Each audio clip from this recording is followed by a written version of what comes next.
بسم اللہ الرحمن الرحیم. سب دوستوں کو السلام علیکم. آج پوری دنیا کاٹن ڈے منا رہی ہے، جس کے ساتھ ہم پاکستان میں پاکستان کے سب سے بڑے ریسرچ کے ادارے ملتان میں منا رہے ہیں انٹرنیشنل کاٹن ڈے.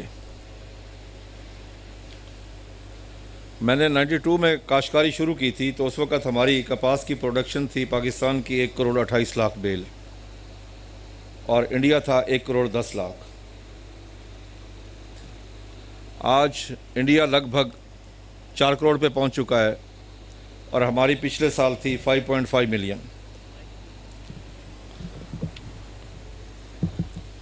حالانکہ ہم نے اپنی کاٹن بیل کا وزن بھی کم کیا، 170 سے کم کر کے 150 پہ لے کے آئے. اس کے باوجود ہم بیل ٹارگٹ اچیو نہ کر سکے. وجہ پچھلی کئی دہائیوں سے حکومتی ترجیحات میں ریسرچ نہیں تھی.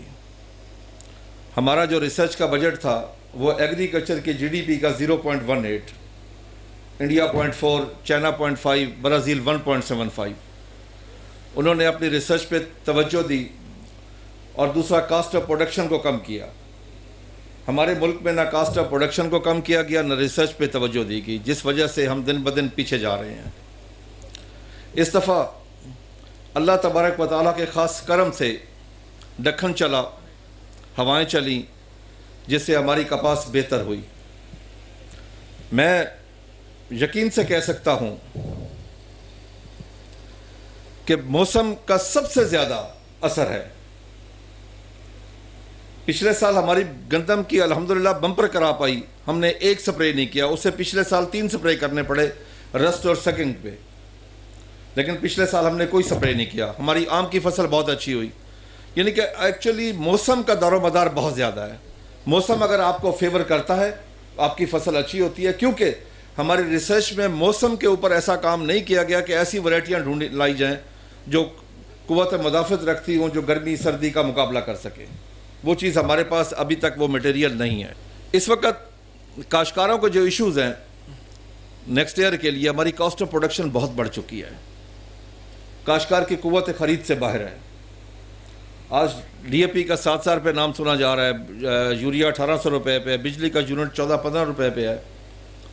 جبکہ انڈین کاشتکار کو وہی یوریا پاکستانی روپیز میں 550 کا مل رہا ہے، D A P Pakistani rupees میں 2400 کی مل رہی ہے، اور بجلی وہاں پہ مفت ہے. ہمارے پاس کاسٹ آف پروڈکشن میں دنیا کے ساتھ لیول پلینگ فیلڈ نہیں ہے، اور پھر ہمارے کاشتکار کو یہاں پہ پروٹیکشن نہیں ہے کہ دنیا میں فیوچر مارکیٹنگ ہے. 2 سال پہلے پتا ہوتا ہے کاشتکار کو 2 سال بعد میں یہ چیز کاشت کروں گا اور مجھے یہ ریٹ ملے گا. پاکستان میں سیم ڈے جب وہ منڈی میں جاتا ہے، صبح ریٹ اور ہوتا ہے، دوپہر اور ہوتا ہے، شام کو ریٹ اور ہوتا ہے. اس لیے کاشتکار کو یہاں پہ تحفظ نہیں ہے، جسے کاشتکار کو یہاں پہ تحفظ چاہیے. ہمارا مارکیٹنگ میکنزم ٹھیک ہونا چاہیے، یہاں پہ فیوچر مارکیٹنگ ہونی چاہیے، یہاں پہ ہمیں سپورٹ پرائس ملنی چاہیے. یعنی کپاس کے لیے اگر کوشش کر کے بڑی مشکل سے اس دفعہ سپورٹ پرائس پہ مانے، وہ بھی کب مانے جب انہوں نے دیکھا کہ انٹرنیشنل پرائس بہت زیادہ ہے، تب 5,000 پہ جا کے. یعنی اسی میں سید فخر امام صاحب میرے خیال میں اس کیس کو 5 مرتبہ لے کے گئے ہیں، اور 5 دفعہ کیا ہوا کہ ہر دفعہ 1/11 کا مقابلہ رہا کہ ایک آدمی ایک طرف تھا، باقی سارے ایک طرف تھے.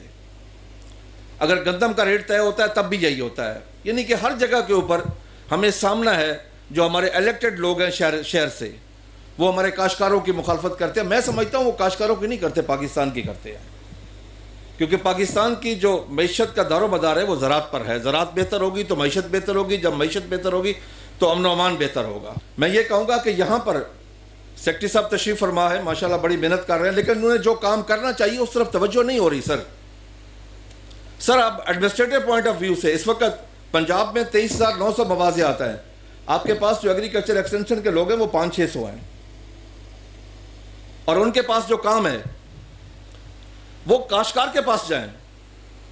آپ کی یہ سفارشات جانی چاہیے کہ وہ صرف کاشتکار، وہ لوگ فیلڈ میں نظر آنا چاہیے. وہ ہمیں نظر آتے ہیں پیسٹیسائڈ کی دکان پہ، فرٹیلائزر پہ، جمعہ بازار، اتوار بازار، پولیو انجیکشن. یہ ان کا کام نہیں ہے. ہم کر کیا رہے ہیں؟ ہم اپنے آپ کے ساتھ زیادتی کر رہے ہیں. ہم اپنی زراعت کو خود تباہ کر رہے ہیں. جب کاشتکار کو ایکسٹینشن سروس نہیں ملے گی, جو ایک ان پڑھ کاشتکار ہے, جس کا ایکسپیرینس نہیں ہے, جس کا تجربہ نہیں ہے. میں آپ کو ایک چیز بتاؤں, میں نے صرف اپنے موضع میں دیکھا ہے, پچھلی گندم کے اوپر میں نے سب لوگوں کو بلا لیا, پوچھا آپ کی پیداوار کتنی آئی ہے. ایک ہی موضع میں ایک ہی جیسی زمین, یہی بیج, یہی ان پٹ, یعنی کوئی چیز باہر سے تو نہیں آئی تھی ان کے پاس. اب ایک آدمی 25 من لے رہا ہے اور ایک 60 من لے رہا ہے. اگر ہم ان کو بہتر ایکسٹینشن سروس دے کے, بہتر کو فنانسنگ سسٹم دے کے, اگر ان کو اٹھا کے سب کو برابر کر دیں, اگر سب 40 پہ بھی آ جائے, ہمیں باہر سے کسی چیز امپورٹ کرنے کی ضرورت ہی نہیں ہے. آج بدقسمتی سے میں کہوں گا, جب پاکستان بنا تھا تو پنجاب کے 17 اضلاع ہمارے حصے میں آئے تھے, 13 بھارت کے حصے میں گئے تھے. آج ہم کاٹن امپورٹ کر رہے ہیں, ہم دالیں امپورٹ کر رہے ہیں, ہم گندم امپورٹ کر رہے ہیں, ہم چینی امپورٹ کر رہے ہیں, ہم ایڈیبل آئل امپورٹ کر رہے ہیں, ہم 10 سے 12 بلین ڈالر کی امپورٹ کر رہے ہیں. اگر اس میں میں یقین سے کہہ سکتا ہوں, اس میں سے صرف 3 سے 4 بلین ڈالر یہاں پہ زراعت پہ خرچ کر دیا جائے تو تقدیر ہی بدل جائے گی. ہمیں کسی چیز کی امپورٹ کرنے کی ضرورت نہیں ہوگی. ہم ہر چیز پریفرنس دیتے ہیں ہم امپورٹ کرنے کو. پھر ایک چیز اور ہے کہ سبسڈی اناؤنس ہوئی اپریل 2020 میں. کووڈ-19 میں پرائم منسٹر نے سبسڈی کا 1200 بلین کا ایک پیکج دیا. تمام اس میں شامل تھے, اس میں ایپٹما بھی تھی, باقی لوگ بھی تھے, سب بزنس مین تھے. اس میں زراعت بھی تھی. اس میں زراعت کے لیے 63 بلین کہا گیا. 63 کو بعد میں 52 کیا گیا. وہ 52 بلین ہمارے اگلے 2 بجٹ بھی کھا گیا, لیکن ہمیں وہ 52 نہ ملا. اگلے 2 بجٹ بھی اسی کے نظر ہو گئے. ہونا یہ چاہیے کہ جو حکومت اعلان کرے اس پہ عمل درآمد ہونا چاہیے. اگر حکومت کہتی ہے کہ ہم 1000 روپے سبسڈی دے رہے ہیں تو کاشتکار کو وہ 1000 روپے ملنی چاہیے. وہ یہ نہیں ہونا چاہیے کہ ٹوکن 200 میں بک رہے ہوں. آج تک میں سیکرٹری صاحب آپ سے کہتا ہوں, آپ اس پہ انکوائری کروائیں. وہ کون لوگ ہیں جو جا کے وہ 200 کے کیش کروا لیتے ہیں؟ ان کے کیش ہو جاتے ہیں, کاشتکار کے کیش کیوں نہیں ہوتے؟ کیا آپ کے علم میں نہیں ہے؟ کاشتکاروں کے ساتھ سلوک کیا ہو رہا ہے؟ کیا ہم مہذب معاشرے میں نہیں رہتے کہ کاشتکار کو ایک دی گئی سبسڈی اداروں کے لوگ اٹھ کے جا کے وہ کیش کروا سکتے ہیں؟ کاشتکار جب میسج کرتا ہے اس کو وہ میسج واپس جواب ہی نہیں آتا. کیا کبھی اس پہ سٹیٹمنٹ آئی حکومت کی طرف سے؟ میں نے پرائم منسٹر سے بات کی, ڈٹ کے بات کی وہاں پر بھی. آپ یقین کر لیں کہ وہاں مجھے سپورٹ نہیں کیا گیا. جو جتنے بھی وہاں بیٹھے تھے, چیف سیکرٹری تک بیٹھے تھے وہاں پر. حقیقت گراؤنڈ سچویشن آپ کے ایکسٹینشن کے لوگ آپ کو بتا سکتے ہیں کہ کیا کاشتکار کو مل رہی ہے وہ سبسڈی. اگر ہم اس کاسٹ آف پروڈکشن کو کم کر دیں, آپ یقین کر لیں, اب مجھے یقین کر لو کہ مجھے اب گندم پہ بہت بڑا خطرہ نظر آ رہا ہے. ایز اے پاکستانی ہونے کے ناطے میں یہ سمجھتا ہوں کہ کاشتکار سے زیادہ محب وطن اس ملک کا کوئی بھی نہیں ہے. کیونکہ کاشتکار کا جینا مرنا پاکستان میں, وہ اپنی زمین کا ٹکڑا اٹھا کے کسی دوسرے ملک میں منتقل نہیں کر سکتا.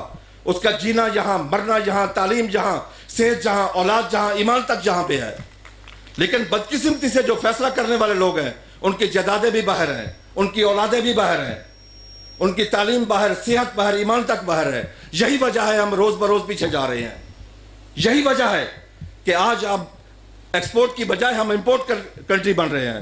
سر میں آپ کو ایک چیز عرض کر دوں, زراعت میں اگر کسی کا رول ہے وہ سائنسدان کا یا کاشتکار کا, تیسرا کسی کا کوئی رول نہیں ہے یہاں پہ زراعت میں, زراعت کی ترقی میں.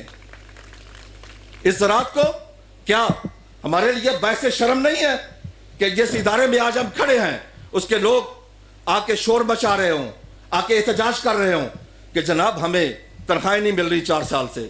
یہ میں as a Pakistani, as a کاشتکار, میں شرم سے ڈوب رہا اس وقت جب مجھے یہ علم ہوگا. کیا یہ ظلم نہیں ہے کہ ایپٹما نے شوگر سیس کا پیسہ 4-5 سال سے روکا ہوا ہے اور سب سے بڑے محب وطن بھی وہی ہے؟ یہ وہ چیزیں ہیں ٹھیک کرنے والی.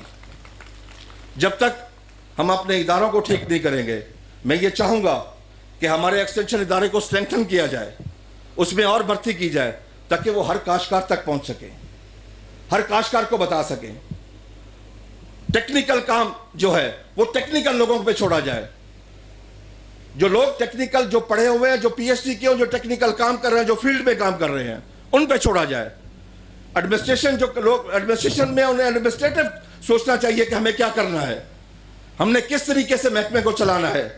محکمے کے چلانا تب ہے جب ہر کاشتکار کے پاس ایکسٹینشن سروس پہنچے, اس کو پتہ چلے کہ جی میں نے یہ کھاد ڈالنی ہے, کس ٹائم ڈالنی ہے, میں نے زمین کا ٹیسٹ کروانا ہے, میں نے پانی کا ٹیسٹ کروانا ہے, میرے لیے زمین کے لیے کون سی کھاد سوٹیبل ہے, میرا یہ پانی ٹھیک ہے یا نہیں ٹھیک, اس پانی کو ٹھیک کرنے کے لیے میں نے کیا کرنا ہے, میں نے کپاس کس وقت بیچنی ہے, کس وقت اس کی چنائی کرنی ہے, کس طرح چنائی کرنی ہے, میں نے گندم کب بیچنی ہے, کتنا بیج میں نے ڈالنا ہے. یہ ہے وہ ایکسٹینشن سروس جو کاشتکار تک پہنچنی چاہیے. لیکن بدقسمتی سے وہ اس طرح نہیں پہنچ رہی, کیونکہ ہمارے پاس ادارے اسٹرینگتھن نہیں ہیں. حتیٰ کہ یہاں تک مجھے ہر بات کرتے ہوئے شرم آتی ہے کہ پنجاب میں اگر 25 ڈائریکٹر ہیں ایگریکلچر ڈپارٹمنٹ, تو 25 کے 25 عارضی چارج پہ ہیں. یہ کون سا ملک ہے؟ کیا ہم اس قابل ہیں کہ زرعی ملک کہلوائیں؟ پرماننٹ پوسٹیں ہیں. جب تک آپ وہاں پہ کوئی پرماننٹ آدمی لگا کے نہیں بیٹھیں گے, میرا خیال میں جنوبی پنجاب میں کھڑا ہوں, ابھی ڈی جی ایکسٹینشن کی سیٹ بھی خالی ہوگی, ڈی جی ریسرچ بھی خالی ہوگی. ہونا تو یہ چاہیے تھا کہ سیکٹری صاحب بعد میں آتے, پہلے ڈی جی ریسرچ ہوتا, ڈی جی ایکسٹینشن ہوتا. یہاں پر یہ کام جو ہونا چاہیے تھا, کیونکہ انہی لوگوں نے آ کے کاشتکاروں کو بتانا ہے. ایکسٹینشن والوں نے ایکسٹینشن لینی ہے, ریسرچ والوں نے ریسرچ کرنی ہے, لیکن ہم ساری سیٹیں خالی رکھ کے بیٹھے ہیں. کیا وجہ؟ کیا زراعت ہماری ترجیحات میں نہیں ہے؟ کیا ہمارے ملک کے ساتھ وہی کچھ تو نہیں ہو رہا جو 60 میں شروع ہوا تھا کہ یونیورسٹیوں سے ریسرچ لے کر ہم نے اداروں کو دے دی؟ یہ سب سے پہلا ظلم ہوا تھا. پوری دنیا میں ریسرچ یونیورسٹیوں کے پاس ہے, لیکن ہم نے وہ ریسرچ وہاں سے نکال لی, ایکسٹینشن وہاں سے نکال لی. اب ایسا ایسا ہم ایسے کام کرتے جا رہے ہیں کہ ہم دن بدن پیچھے جا رہے ہیں. تو اس لیے میں گزارش کروں گا کہ ہمیں آئیں اپنے ملک کے لیے سوچیں. یہ پنجاب بہت بڑا صوبہ ہے, کئی ملکوں سے بڑا ہے, ہمیں اس کے لیے سوچنا چاہیے. اور یقین کر لیں, کپاس کے پودے سے ہم کاشتکار عشق کرتے ہیں, کپاس کے پودے سے ہم باتیں کرتے ہیں, کپاس کا پودا ہمارے ساتھ باتیں کرتا ہے. لیکن جب وہ مرجھایا ہے, یقین کر لیں ایز اے کاشتکار ہم خود مرجھائے ہوئے تھے. تھینک یو جی. السلام.